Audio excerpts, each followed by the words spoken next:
बहुत पुराणा कालर कथा।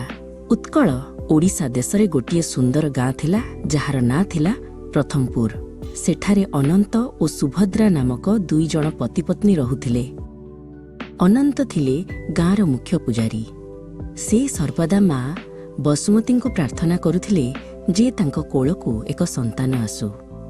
वर्ष वर्ष धरी प्रार्थना कला परे माँ को आशीर्वादरू तांकर एक पुओ जन्म हैला। सेमाने तार ना देले पृथु।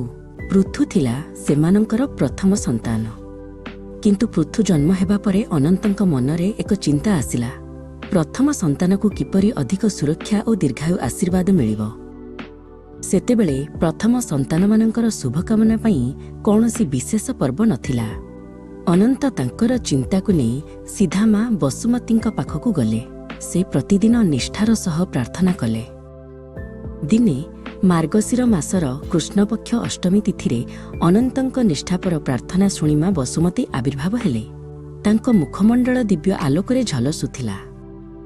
माँ बसुमती स्नेहरे कहिले, हे अनंत, तुमर प्रथम संतान पृथु भଳି ଯେଉଁମାନେ प्रथम होई जन्म नेइछन्ति सेमाने पृथ्वीर दायित्व नेबा पई अधिक गुरुत्वपूर्ण। एही पुण्य अष्टमी तिथिरे तुमे तुमर प्रथम संतान को नुआ वस्त्र पिंधाई ताकू बंदापना कर। तांको मुंडरे मुग कला पड़ियार टीका लगा एवं बाहुरे तुलसी और शुभ डोर बांध। आहुरी मध्य एही दिनरे निज हातरे नुआ धान गुड़ और नड़ियारू तैयारी एक स्वतंत्र पिठा प्रस्तुत करी ताकू खुआ। एही पिठा प्रथम संतान को पृथ्वीरू शक्ति देव।